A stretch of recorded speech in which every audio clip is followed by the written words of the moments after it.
Mesdames, Messieurs, peuple congolais, Jacques Chirac est mort. Il est mort ce 26 septembre 2019, c'est-à-dire 22 ans après le coup d'État sanglant qu'il avait structuré, organisé et managé en réinstallant Denis Sassou Nguesso au pouvoir.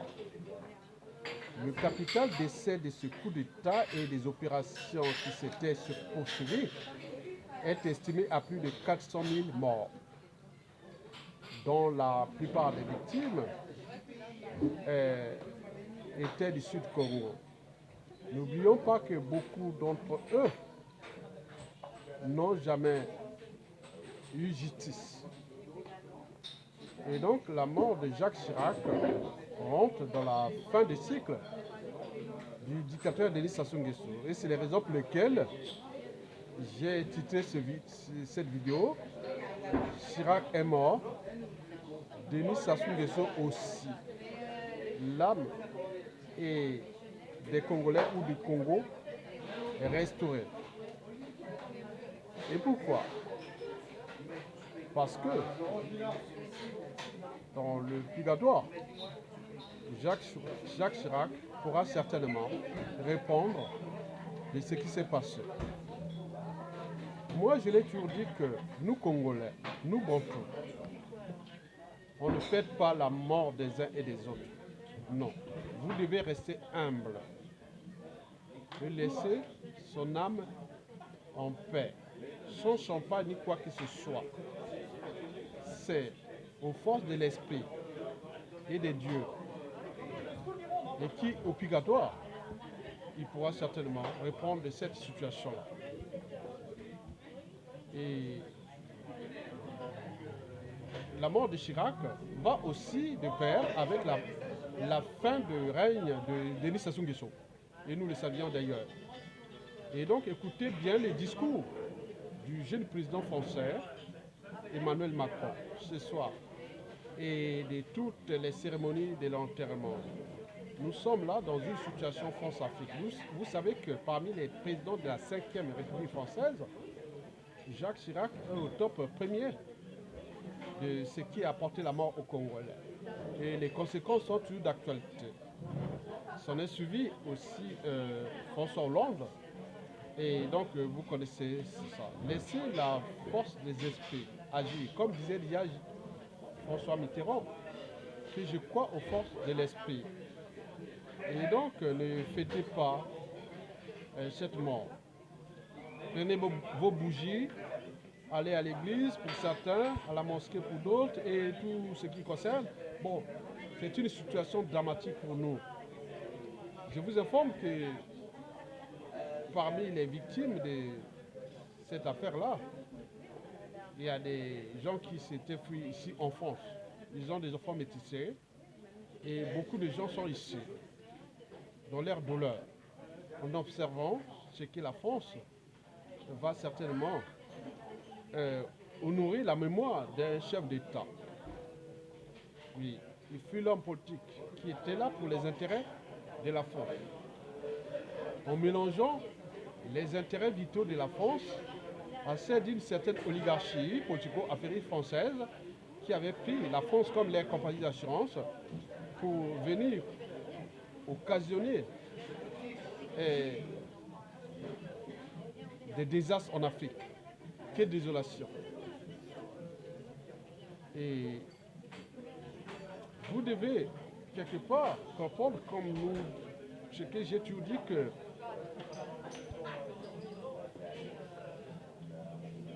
les notions de la durabilité, laissons le temps au temps. Parce que la matière a toujours tendance à se dégager, à se désagréger, à se déstructurer.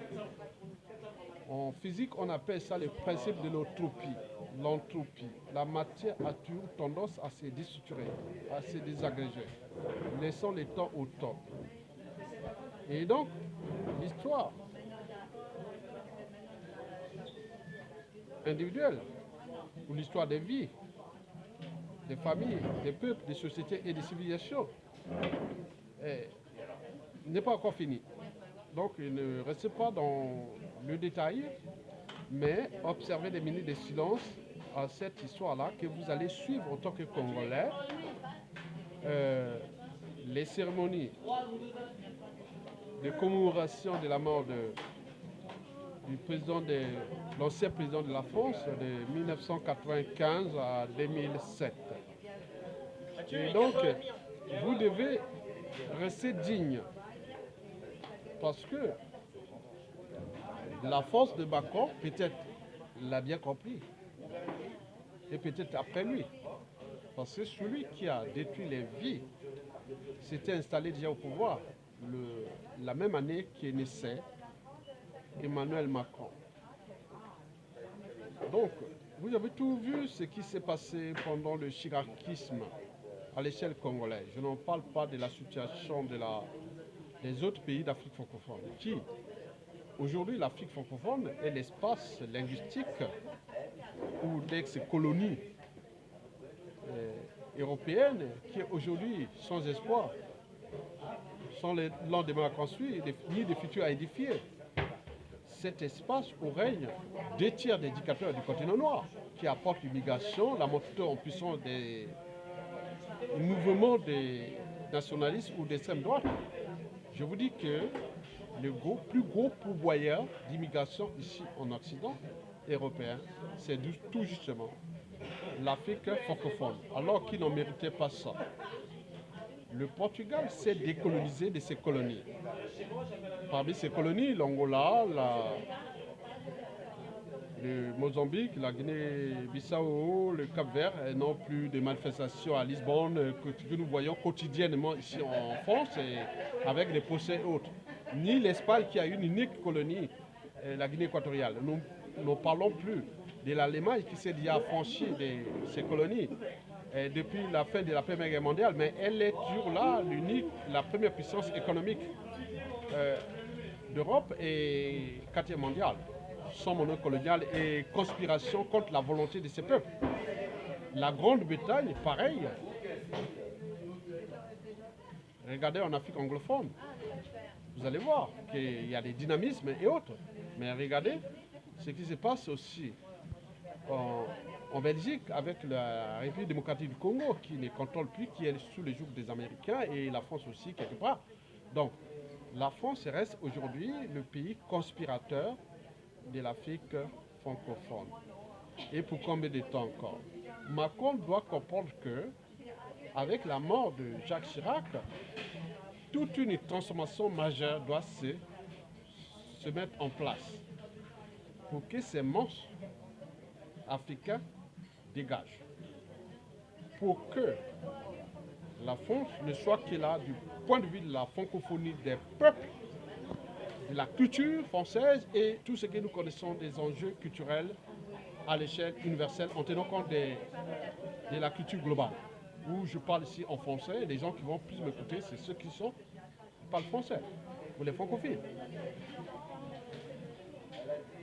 Du point de vue économique, stratégique, géopolitique, il n'y a pas d'enjeu, puisque le marché reste le marché, les stratégies restent les stratégies, mais on ne viendra plus conspirer contre la volonté de ces peuples en laissant des monstres massacrer, tuer des gens qui apportent l'immigration qui demain, d'ici à 2030, 40, 50, 80, peut-être que nous aurons un Obama ici en France, même ministre autre qui viendra originaire du Congo-Brazzaville, qui sera peut-être la lignée des victimes de ce que Chirac et François Hollande ont fait au Congo-Brazzaville.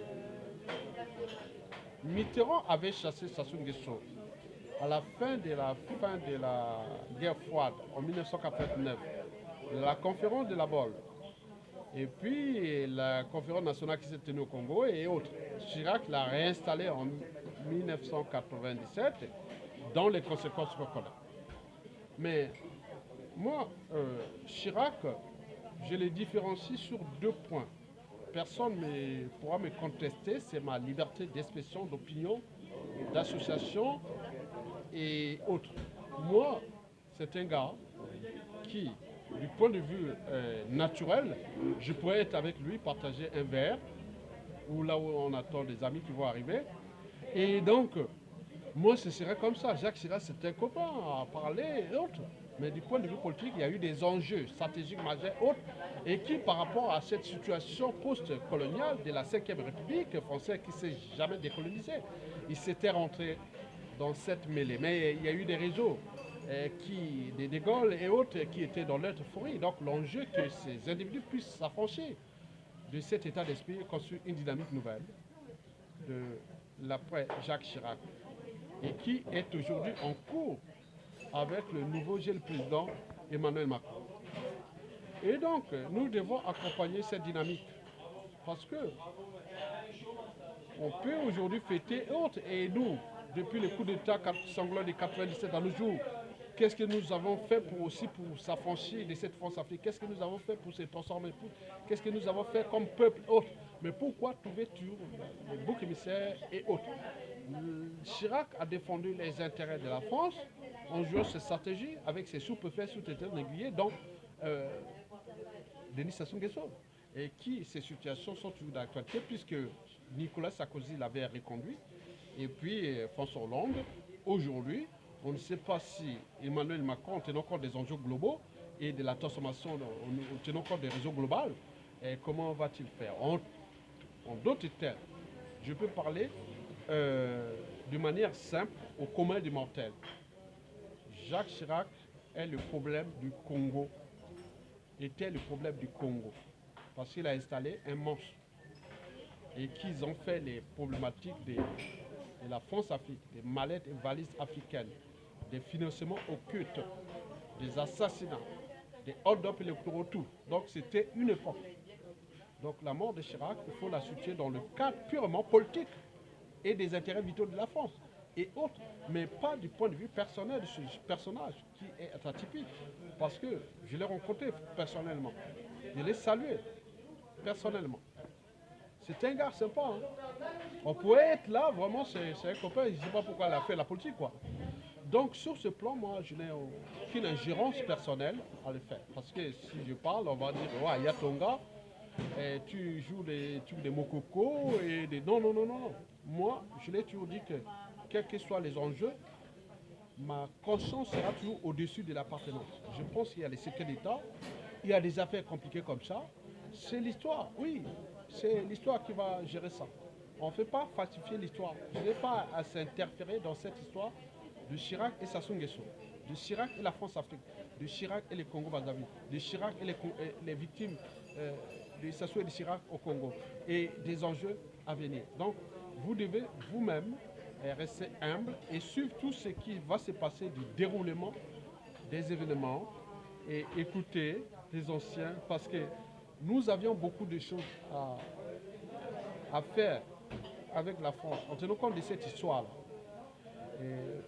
Je l'ai d'ailleurs dit que j'ai envoyé des messages d'alerte au président actuel, Emmanuel Macron, que le temps d'éjecter Sassou Nguesso est arrivé et que nous trouvons un consensus pour restaurer ces erreurs-là. Parce que si nous ne restaurons pas ces erreurs-là, la génétique est silencieuse. Qui aurait cru qu'aux États-Unis, nous aurons pu avoir un Barack Obama. Et qui demain, on ne sait pas qui sera un Barack Obama en France. Et donc, peut-être qu'il sera congolais, peut-être qu'on ne sait pas, ou autre. Donc, nous devons préparer le futur. Parce que le futur, c'est le passé et le présent qu'on ignore. Donc, Macron doit intégrer ces dimensions nouvelles qui touchent les précarés et dans le sens de cette transformation globale, en tenant compte que nous n'avons plus d'interférence du point de vue politique là-bas, mais économique, stratégique et autres, nous avons nos intérêts vitaux à défendre, donc nous ne pourrons pas jouer la naïveté, mais nous devons rester stratégiques pour nous, la France et compagnie. Et les Congolais, et même aussi les Africains et autres, voilà, défendez-vous. Donc, mais nous cherchons des équilibres pour sortir de cette affaire-là, de cet enfer de la France-Afrique, de l'Afrique francophone, qui est l'auberge des monstres, des dictateurs, des tueurs en série, des gens qui cherchent partout à nous assassiner, même en France. On a que des procès à la queue ici, alors que parmi les Africains sortis des ex-pays colonisateurs, il y a moins en moins des procès de type France Afrique dans le reste de l'Europe ou dans les pays colonisateurs, en Portugal, en Espagne, en Italie, en Grande-Bretagne, en Allemagne et compagnie. Mais pourquoi cela ne se passe qu'en France? Donc c'est beaucoup de choses et qui vont. Donc pour nous, les problématiques immigration qui montent là sur ça, c'est un non-sens pour nous. Parce que l'autre problème est que ces dictateurs-là dégagent. Et nous aurons des transformations là-bas parce qu'il y a des ressources là-bas, qu'ils soient humaines ou naturelles. Les technologies sont disponibles partout. Et si nous voulons nous transformer, nous allons besoin des uns et des autres. Nous aurons besoin de la France. La France a besoin de nous. L'Europe a besoin de nous. Nous avons besoin de l'Europe. L'Asie a besoin de nous. Nous avons besoin de l'Asie. Le monde arabe a besoin de nous. Nous avons besoin du monde arabe. Les Amériques ont besoin de nous. Nous avons besoin de ça. Des Amériques. L'Océanie et autres, nous sommes interdépendants. Cette interdépendance est aujourd'hui silencieuse, c'est-à-dire génétique, puis culturelle, sociétale, économique et autres. Donc il faut comprendre les transformations et pour que nous pouvons nous transformer. Donc pour le reste, je n'ai pas de mots à dire à Jacques Chirac. Paix à votre âme, mes condoléances les plus attristées à la famille éprouvée et au peuple français qui a perdu son président, qui n'était que là pour défendre les intérêts de la France, mais qui s'était mêlé dans les problématiques France-Afrique et qui, lui, n'est que l'un des successeurs ou des apôtres de ça. Donc, d'où la transformation que nous devons chercher pour sortir de cet enfer. Parce que si nous ne sortions pas de cet enfer, aucune condition politique, économique, sociale, et moins culturelle et géopolitique ne sera plus stable entre les deux écosystèmes, c'est-à-dire entre la France et ses ex-colonies d'Afrique. Je vous remercie et à bientôt.